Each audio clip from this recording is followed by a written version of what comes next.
Rain hammered the glass walls of the corner office as Nathan Cole, CEO of Cole Tech, stared blankly at the wedding invitation in his hand. It was embossed in gold, elegant and festive, everything his family expected of him. Except one thing: please RSVP with your spouse. It read. He didn't have one, not that his family knew that. For the past year he'd let them believe he was in a serious relationship, hoping it would buy him some peace from the endless pressure to settle down. But now, with his younger brother's wedding just days away, the charade had caught up with him. He needed a wife fast. The setup: try one of those agencies, you know, actors who play roles for events. His assistant Monica suggested. People do it all the time. It felt ridiculous, but desperation outweighs dignity. 2 days later, in a modest midtown office with flickering fluorescent lights and the smell of stale coffee, Nathan met her.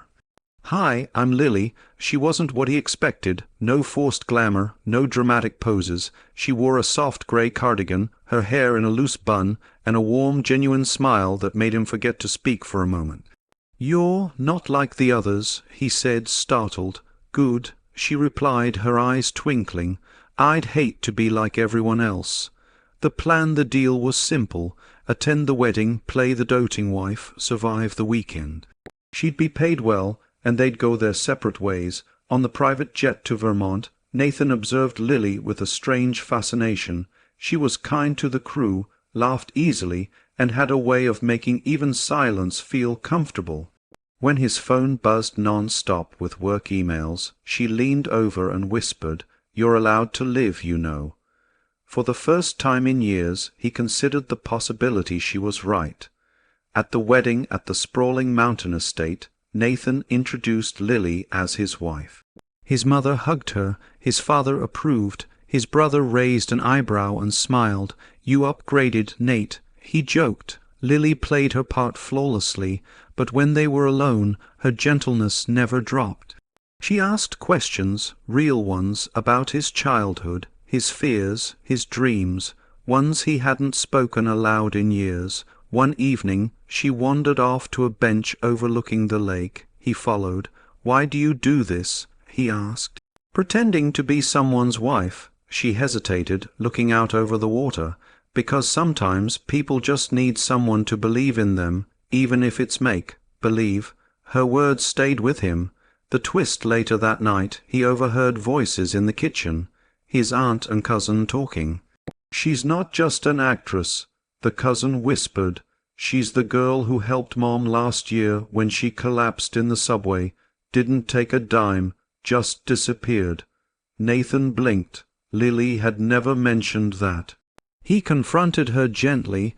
"Why didn't you tell me?" She shrugged. "It wasn't relevant to the role." "It's relevant to me," he said, "because you're not who I thought you were." She smiled. "None of us are." The emotional climax: the final night of the wedding. During the candlelit reception, Nathan stood to give a toast. Everyone expected him to speak about the bride and groom. Instead, he looked at Lily. "She came into my life pretending to be my wife," he said, "but in just a few days she showed me what a real partner looks like.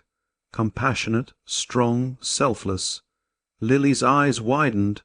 "I don't know where life is going after this weekend," he continued, "but I know I don't want it to be without her." A hush fell over the room. Lily blinked back tears. "I'm not asking you to keep pretending," he said softly. "I'm asking if we can start something real." The resolution: weeks later, they sat together on that same lake bench, this time with coffee in hand and no lies between them. "I didn't expect this," Nathan said. Lily leaned her head on his shoulder. "Neither did I, but maybe that's the best kind of love, the kind you don't see coming." They watched the water ripple under the soft spring sun, the silence between them full of promise. Final lines: "Sometimes the most beautiful truths are born from the most unlikely lies." And sometimes pretending leads you straight to what's real.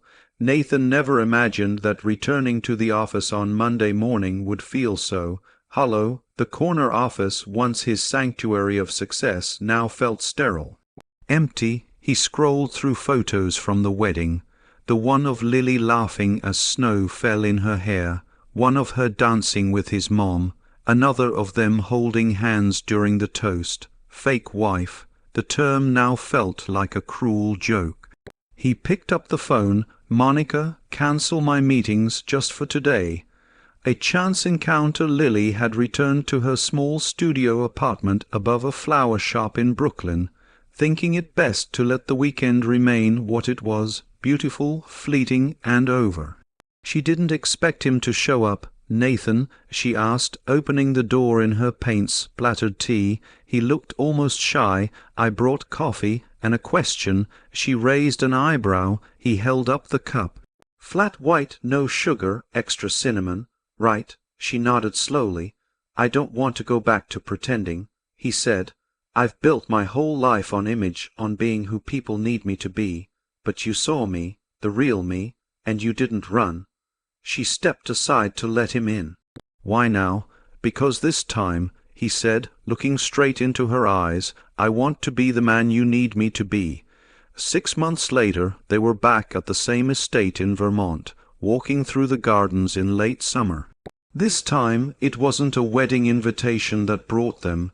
It was their own choice. Nathan had stepped back from the company, taken up volunteer work, even learned to cook. Badly. Lily often joked. Lily had started an arts program for underprivileged kids, something she'd dreamt of for years but never had the means to pursue. Nathan funded it quietly. He never asked for credit, only a front-row seat to every student exhibition. One warm afternoon, as they walked hand in hand beneath a canopy of blooming dogwoods, Nathan stopped. He pulled a small velvet box from his pocket. I know we started with a lie, he said, opening it, but every day since has been the most honest of my life. Lily blinked. Nathan, no more pretending, he whispered, marry me, for real this time. Tears welled in her eyes. You know, she said, smiling, you're still a little dramatic, but sincere, he added, sliding the ring on her finger. Then yes, she said softly, 1,000 times yes. Final scene. Their wedding was quiet, just close friends, family, and laughter. There were no grand toasts, no staged photos, just two people who had learned that love wasn't about appearances, but about seeing, truly seeing, the heart beneath.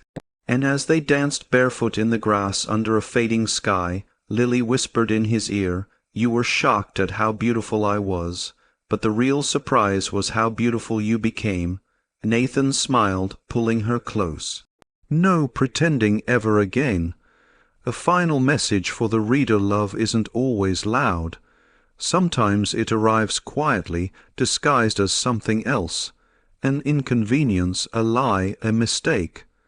But when it's real, it teaches us that kindness, humility, and human connection can heal even the most guarded hearts. Sometimes the best stories begin when you stop playing a role and finally show up as yourself. The city buzzed as always, but Nathan and Lily had found a different rhythm, one less about rushing and more about being.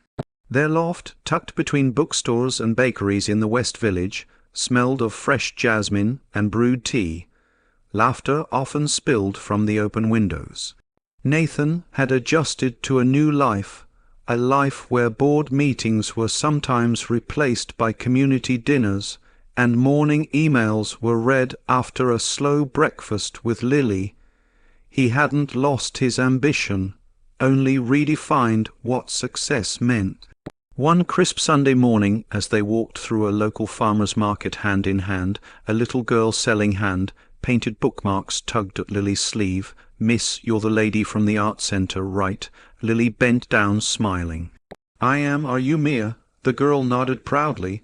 I'm gonna be an artist, just like you. Nathan watched Lily's eyes soften. He'd seen her light up like that many times, every time she helped someone see their own worth. Later that night, curled up on their tiny couch, Lily whispered, I never thought a fake wedding would lead me here. Nathan kissed her forehead. Sometimes the best journeys start with a wrong turn.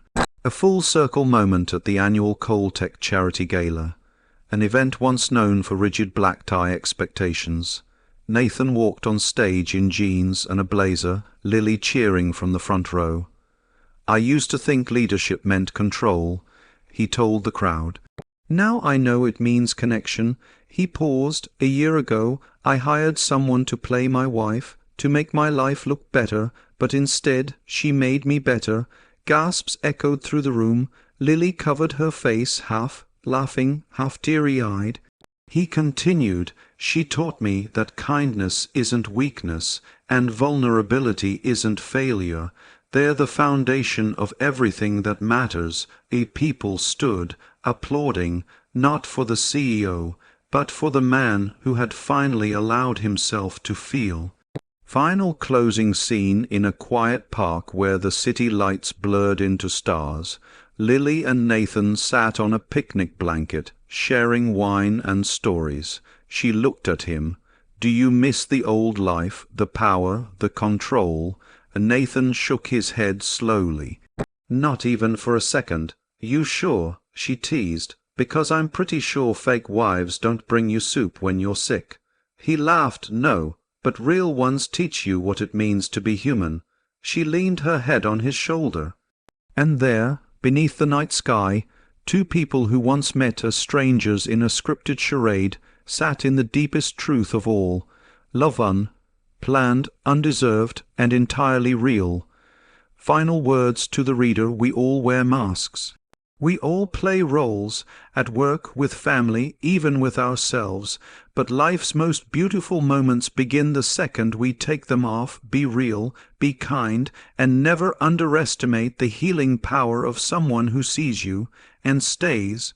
Because sometimes the love of your life walks in pretending to be someone else, only to show you who you really are.